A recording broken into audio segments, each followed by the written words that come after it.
Deep in the San Fernando Valley, uh, my, um, yeah, there's a place Hollywood doesn't want you to know about: the railway studios.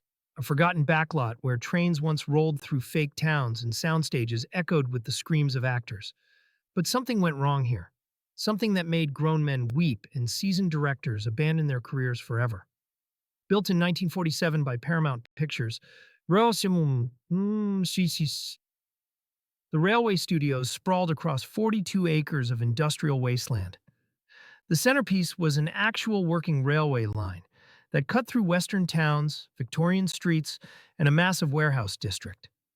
Productions could film elaborate train sequences without ever leaving the lot. It was revolutionary. It was also cursed from day one. The first incident happened during construction.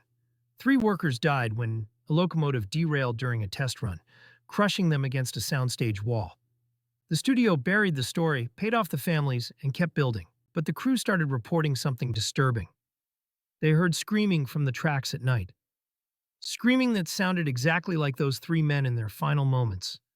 By 1952, Railway Studios was in full operation. That's when the psychological breakdowns began.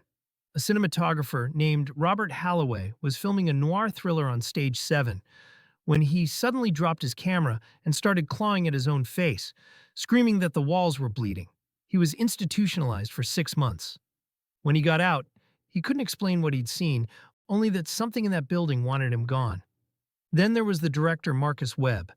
In 1955, he was shooting a Western on the outdoor railway set when he abruptly stopped production, walked to his car, and drove straight into the Pacific Ocean. His suicide note mentioned only 4 words: "The trains never stop." The studio tried to keep working, but the incidents multiplied.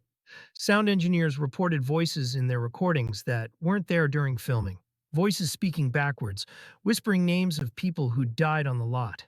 Actors refused to work night shoots. One actress, Linda Carmichael, claimed she saw a man in 1940s work clothes standing on the tracks during a scene. When she pointed him out, he vanished. The crew checked the footage.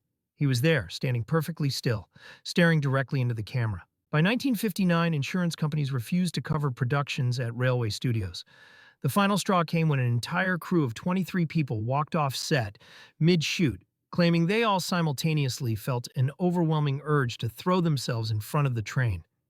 The production was a horror film called The Conductor. It was never completed. Paramount quietly shuttered Railway Studios in 1960. The official reason was restructuring. The real reason was that people were losing their minds.